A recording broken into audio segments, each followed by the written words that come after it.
Shin sai ku kalla cewar lokacin da yake da dama ya taimaki ƴan uwansa?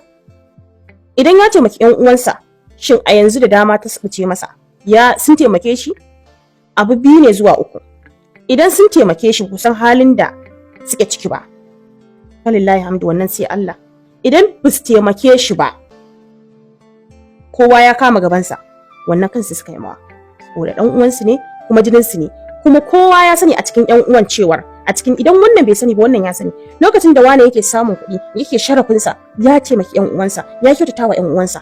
Turkashi wannan ce Khadija wanda take wato yin bayani a game da ƙalubale da shi Ashiru na Goma yake shiga, inda take yin bayani akan cewa ƙwarai da gaske shi ma dai ko yaya ne dai da laifinsa, da ake kallon laifin ƴan Kannywood a zamanin yanzu, sai dai a lokacinsa shi ma wal'alla ya shuka tsiyarsa. Mutane ne dai kawai ba su sani ba, sai suke ɗauka cewa yanzu shi yake da dama, Ali Nuhu yake da dama kuma ƙi taimakonsa.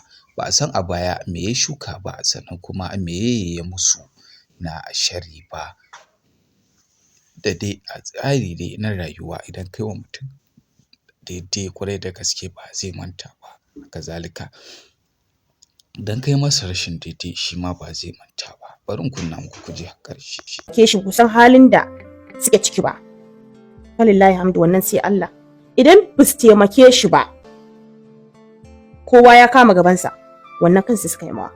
Saboda ɗan uwansu ne kuma jininsu ne, kuma kowa ya sani a cikin ƴan uwan cewar idan wannan bai sani ba wannan ya sani. Lokacin da wane yake samun kuɗi yake sharafinsa, ya taimaki ƴan uwansa, ya kyautata wa ƴan uwansa. Amma yanzu yana cikin matsala kaza ba su taimake shi ba, kansu. Ba fa gida ɗaya bane, gida biyu ne. Akwai duniya akwai lahira, ne a cikin duniyan ma. Sannan idan bai taimake su ba, a lokacin yana jin kansa babu wani sai shi, bai taimake su ba, to su ma ko kallo ba su ishe shi ba, bai ishe su ba. Da matsala ta faru da shi, wani ba shi da zuciyar da zai yafe ma. Duk yanda kake ba, ko ku ɗaya ban ku ɗaya, wani ba shi da zuciyar da zai maka afuwa, ya yafe maka, ya kalle ka a mutum. Zai ce ai lokacin da yake sharafin sa yake yana kallon mutane ƴan iska kaza kaza. Bai san idan ya cire wannan abin a zuciyarsa ba, lada zai samu, sannan Allah zai ƙara mai buɗi. Ai riƙo masifa ne. Wane ya yi maka kaza, ya yi maka shirto, kai saka masa da alkhairi. Sannan sai ka dawo cikin masana'antar da ake magana, ai ba a taimake shi ba, ba a yi kaza ba, ba a yi kaza ba. Shin kai da kake surutu ba a taimake shi ba, kai ka je ka taimake shi, wa ya hana ka taimake shi? Wa ya hana ka je ka taimake shi? Wallahi akwai mutane da yawa da zaka ga sun fito cikin masana'antar Kannywood suna surutu suna kaza, wanda kuma su ne tun farko ba su yi wa rayuwarsu shimfiɗa mai kyau ba. Ni ban yadda a cikin masana'antar Kannywood ba a halacci ba.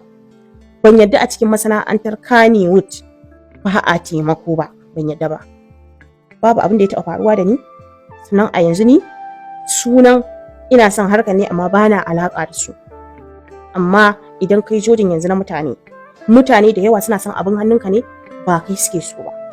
Su kuma mutane musamman maɗaukaka ba sa kallon masoyansu, maƙiyansu suke kallo. Musamman ni ina mu'amala da mutane wanda suke ƙaunata, nake rayuwa da su.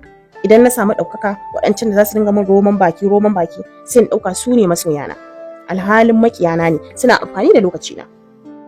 To kowa da tashi matsalar. Idan kana da matsala, wani ma yana da matsalarsa. Idan kana da matsala, wani ma yana da matsalarsa. Kuma komai yana da lokaci. Da haka kafin ka yanke hukunci ko ka zagi wani, ka fara zuwa ka bincike ka gano shi ina matsalar take. Sannan ku daina ganin abu kawai a media kuna zagin mutane, kuna rage musu haƙƙi ne. Kuma duk wanda zaka fito ka zaga akan sharri, sau da abin da gani da idan ka ban sharri ne, to in dai baka nemi yafiyarsa ba, Allah sai ya saka mai. A rubuce ki Allah sai ya saka mai, saboda mu nan dukan musulmai ne. Allah duk ya yi mana a cikin addinin mu, Allah duk ya hana wannan abin. Zama gulma mutum, sharri akan wani, waye da sauran zindewa, duk akwai. Duk Allah ya yi hani da irin waɗannan abubuwa. Da haka ku dinga kiyaye harshen ku akan furci mummuna akan wani.